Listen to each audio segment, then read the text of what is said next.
Hi everyone, good morning. Hope you are doing well. Or were we? Oh yeah, it's Monday. Oh, welcome. My name is Menachem Creditor, and it is my honor to serve as scholar in residence for UJ Federation of New York. We come to you every weekday morning, 9 o'clock in the morning, to wish each other a good day, give some inspiration, a little bit of Torah, a little bit of music. So welcome everyone. It's good to be together. I am making sure that I can track who is here and who's saying what. And then we'll begin with a bracha, a little bit of learning, and we'll wish each other well. So, here we go. There we are. Looks like there are somehow at this... Give some inspiration, a little bit of... you could hear that I was actually listening to myself on delay. All right, good morning, everybody. First comment, you get the award, Barry. Hi, everybody. Hi, Gina. All right, you ready? I think I am. Here we go.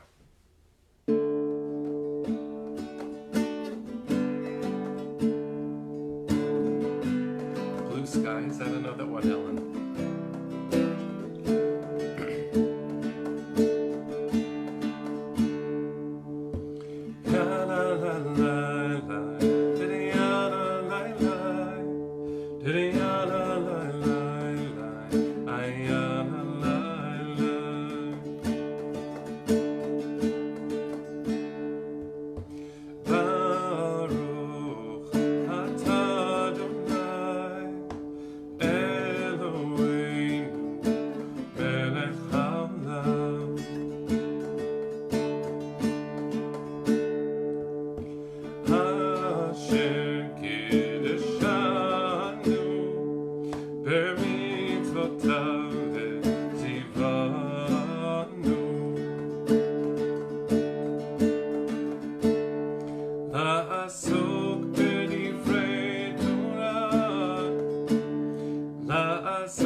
Everybody.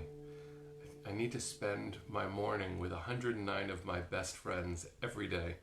This definitely changes the way my day feels, and I hope the same is true for you.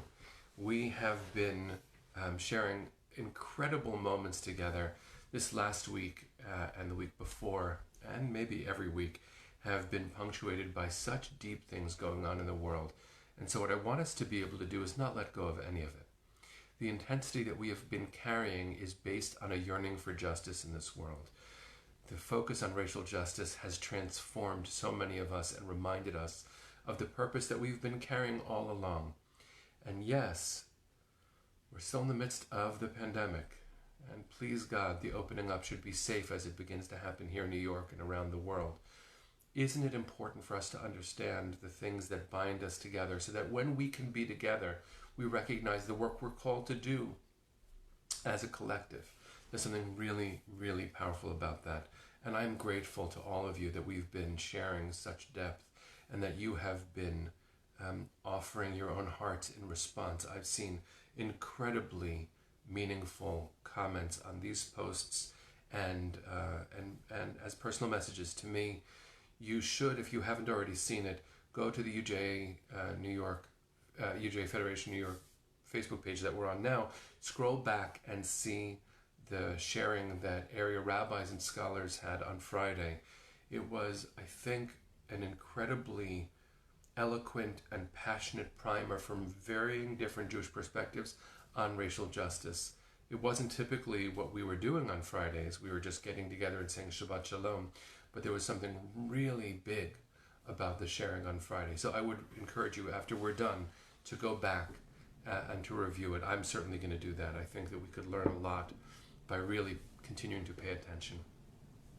Speaking of paying attention, this week's Torah portion is Beha'alotecha, and it's a beautiful one. It's not as long as last week's, not as long as Naso, But Beha'alotecha has a lot of gorgeous sections.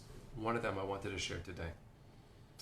It comes from a place of complaint, which is, it's Torah.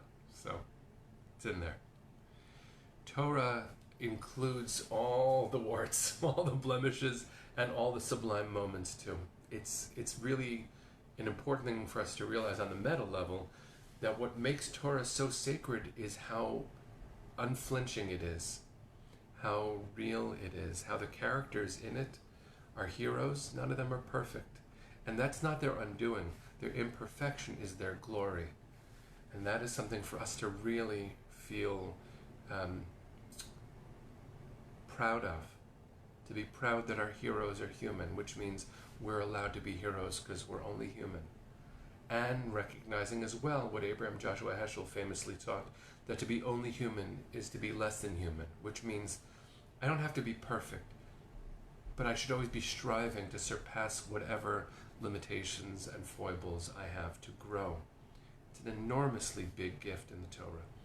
So, if you'd like to look at some point, this is from chapter 11 of the book of Numbers, right toward the beginning of Beha'alotecha, our portion. The people are complaining, and Moshe looks at God and says, I can't do this on my own anymore. And I think God probably smiled. We don't know what that really means. But God says to Moshe, I know. So tell you what, take some of your authority, some of your holy ruach, your spirit, the thing that I am infusing you with, and distribute it to 70 elders. And somehow God takes some of that and of Moshe's special stuff and shares it with the community, and people start prophesizing. They start, we have to wonder what that means, but I would imagine they start responding to the world with intuition and accountability and a fervor to take care of God's universe and God's images everywhere. And the appointed people are all triggered in the right way by taking some of what Moshe had and channeling it through their own individual ways. Well, 2 people came close to the appointed group. So there were 70 that were supposed to get some of this, and 2, it was contagious somehow. And 2 other people, Eldad and Medad, caught the, they got a hit off of Moses' holiness, and they start prophesizing ecstatically. And the most interesting thing happens. Let me just read you the Hebrew. I don't know if it'll work for you, and then I'll translate it, of course. So this is how Vayisharu shnei anashim b'machaneh. 2 people stayed in the camp.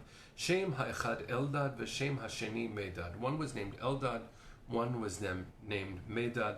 V'tanach alehem haruach, and rest upon them that spirit. V'hema bak tuvim v'lo yatsu ha'ohela v'yitnabu b'machaneh. They just started prophesying in public. They were letting it out in public. Everyone could see. So listen to this. Vayarot hana'ar vayaged l'Moshe v'yomar. A little boy or some child, young person, ran to Moshe and said, Eldad and Medad midnabim b'machaneh. They're prophesying in the camp. And it turns out, it looks like, that this is Joshua who hears it, and Joshua, who's Moses' second in command, says, Vayan Yoshua benun misharet Moshe mibchura vayomar. He says, Adoni Moshe kla'em, my master Moses, stop them. Stop them. 70 people are supposed to be in charge, but not those 2. Now before I read for you, and you might know what's coming, but before I read for you Moshe's response, I want you to think about how you might respond to this. And think about how in our world we have models of authority who respond in different ways to a diffusion, a lack of centrality, a sharing of power. Think about this for a moment. You're in charge. You're frustrated. So your mentor says, so give away some of your power. Share your privilege. So you do. But once you start sharing, people you didn't intend to receive it also receive it, which means power starts spreading. You have less power. More people have more power. There are people in authority who can respond to that, shouldn't, but do, by trying to hoard the power.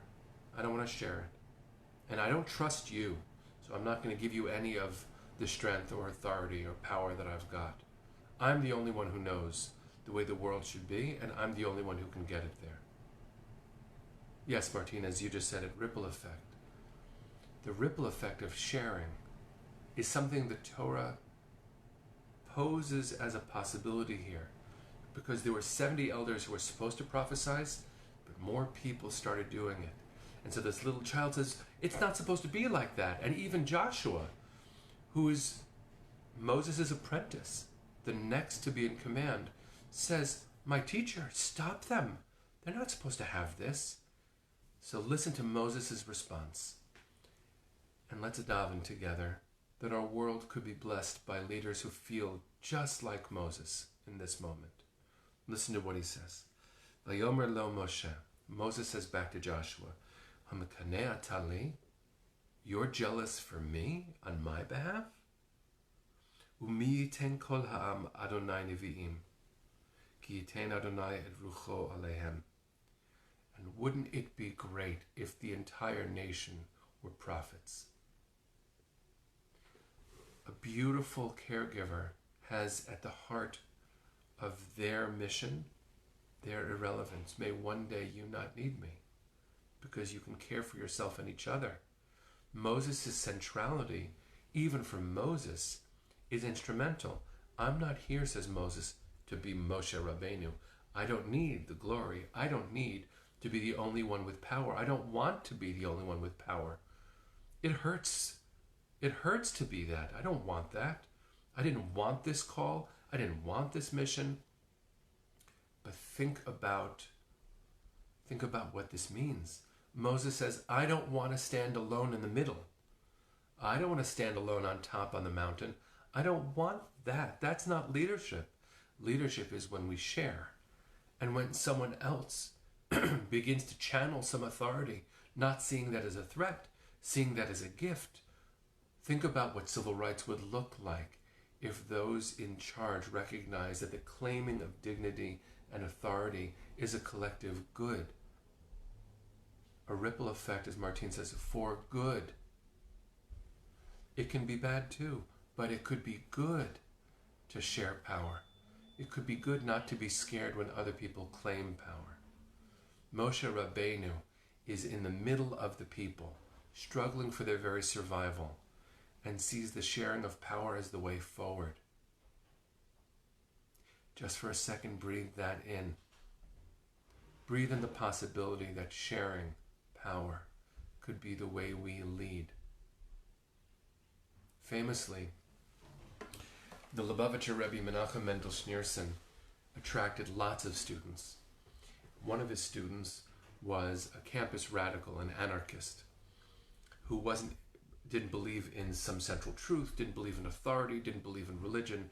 But when he met the Rebbe, he actually felt very inspired, ended up becoming a great student and author. And someone once said to him, but you're not a follower. You've never been a follower. And the student looked at the critic, the student who is now a student also of the Lubavitcher Rebbe, and said, no, I'm not a follower. But he didn't ask me to follow. He asked us all to lead. So may we be blessed, friends, to ask each other to lead. May we find a way not to feel threatened when power is shared. May we choose leaders who demonstrate the ability to share. What a gift that would be. So, let's sing our way into a beautiful day, a beautiful week. Let's bless each other. Find a way. Find a way forward. I think we can do that together.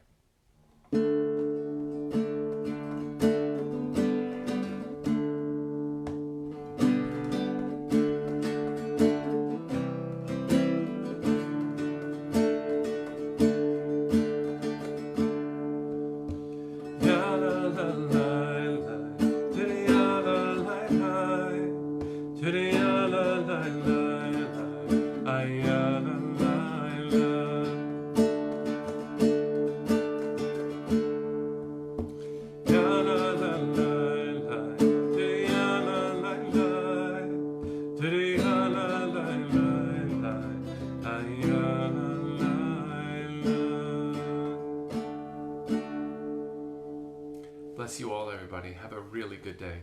See you tomorrow at 9 o'clock.